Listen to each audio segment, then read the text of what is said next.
My name is Sheena Iyengar, and I'm from the Management Division at the Columbia Business School. It's my privilege tonight to introduce to you Adam Grant. Now, Adam Grant chose us to be his very first stop on his book launch for his new book, Give and Take. We're really lucky. We're his first stop. So I know many of you probably read the glowing report of Adam Grant in the recent New York Times issued over the weekend. And everything that was in the New York Times report is absolutely true. He's an amazing man. In brief, he's a superstar. He is the youngest tenured full professor at the Wharton School of Business. He's their highest ranked teacher at the Wharton School of Business. He did his undergrad at Harvard University. By the age of 19, he was already a well-known advertiser. He did some innovative things at Let's Go while he worked there as an undergrad. He then went on to do a PhD at the University of Michigan, and he did his PhD in 3 years. Most of us, by the way, take 5 years. In the last 7 years, while he's been a faculty member at the Wharton School of Business, he's published over 60 different journal articles. Many of us don't publish that much in our entire career. In his spare time, he does some diving, he's a magician, and what I really want to know is how he manages to do all this and also respond to over 300 emails in a day with a positive response. Now, that's a secret recipe there that would be helpful to know. Now, as I was reading his book, and I was going through this book, and it seemed to me the big question that this book, Give and Take, was addressing was a profound one. I mean, how much do you give? And is there a cost to giving? And as I was thinking about this question, it seemed to me that this was a question that we have been asking in one way or another since the beginning of human civilization. And if you look throughout history, there were lots of people that said some pretty interesting things about how to think about the art of giving versus taking. I actually ran across a few different quotes over the centuries, and I thought I'd share some of these quotes with you tonight. Here's the first quote. Giving is the secret of abundance. It's an old Hindu proverb. Here's another one. If you knew what I know about the power of giving, you would not let a single meal pass without sharing it with others. Attributed to Buddha. A candle loses nothing by lighting another candle. Moses. Give generously to him, and do so without a grudging heart. And then, because of this, the Lord, your God, will bless you in all your work and in everything you put your hand to. Jesus Christ. And then, a number of centuries later, one who gives a little is then given a lot, attributed to Muhammad.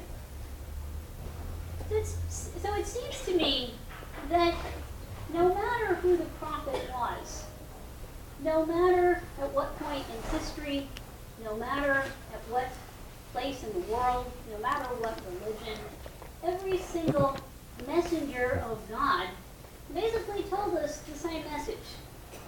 Giving is a good thing. If you give, good things will happen.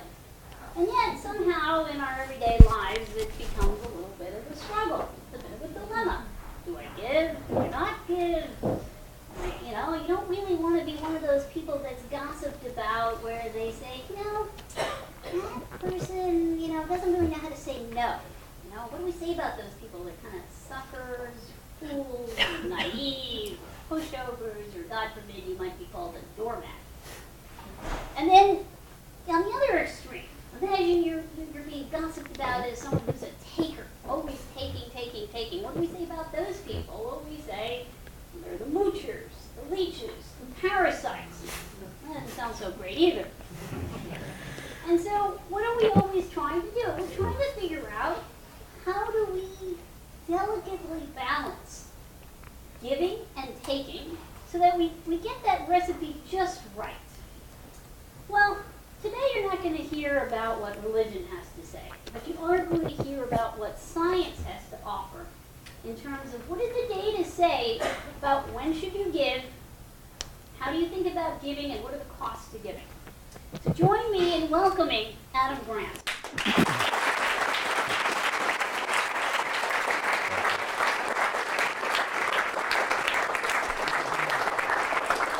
Well, thank you all for being here tonight, and thank you to Sheena for that wonderful introduction, which I will try to earn a fraction of. Let me just say that actually I want to backtrack on one thing that Sheena said. I did want to welcome you all to tonight's sermon. We will be going through Scripture. Choose your favorite deity, and then if you end up as a taker, that deity will smite you later. No, in all seriousness, it's a real honor to be here. I'm a huge fan of the Columbia Business School. I actually started reading Sheena's work when I was an undergraduate, and when I first read her JAM study, I was mesmerized and said, this is what I want to do with my life, and study why people make these decisions. Unfortunately, she had already covered that ground, so I had to find a secondary topic, which I want to bring to you today. So what I'm really interested in is what causes people to achieve success in the workplace, and maybe more broadly in life too.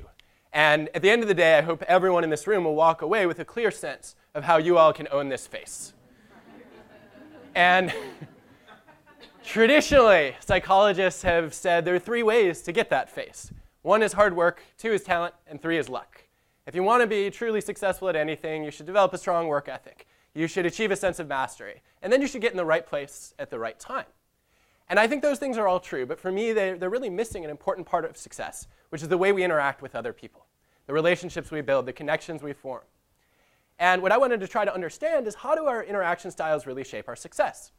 Well, Robert Benchley once said that there are only 2 kinds of people in the world, those who divide the world into 2 kinds of people and those who don't.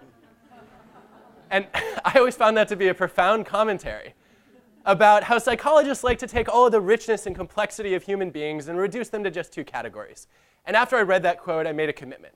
I would never oversimplify human beings down to just 2 categories, which is why today I am proud to bring all of you not 2, but 3 categories.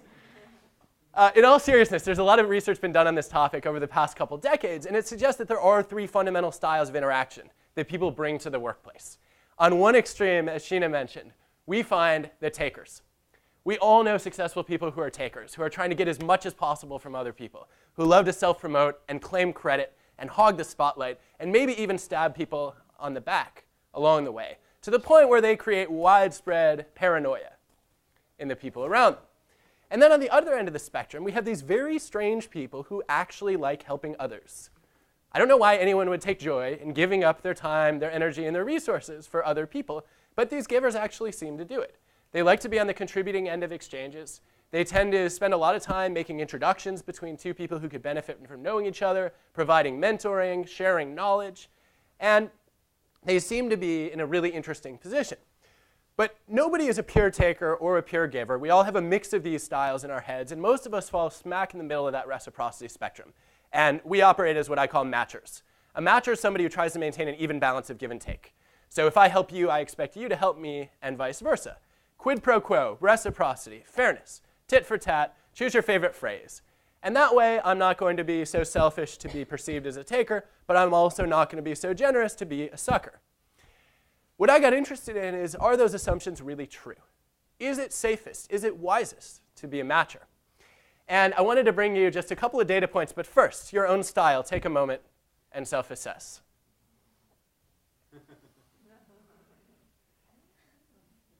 Now, my next study is going to be using a stopwatch to time how long it takes you to laugh. And the longer it takes, the more worried I am about your score on this particular spectrum. A lot of takers are narcissists. They're insecure, they're egotistical, they're self-absorbed, they have a heightened opinion of themselves.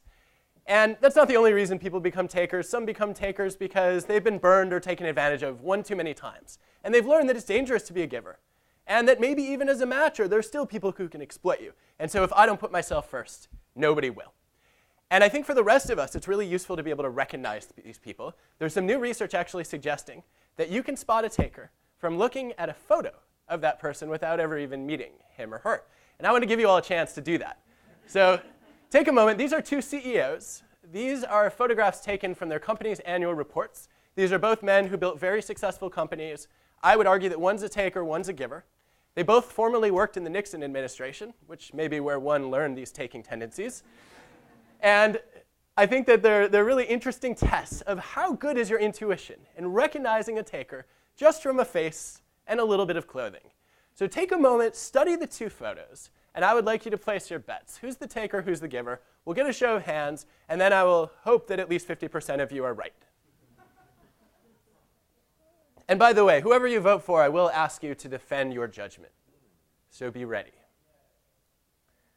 All right, we'll get a show of hands. How many people think the man on your right is the taker? Okay, that looks like somewhere near half. Why? This is the point where you all talk, by the way.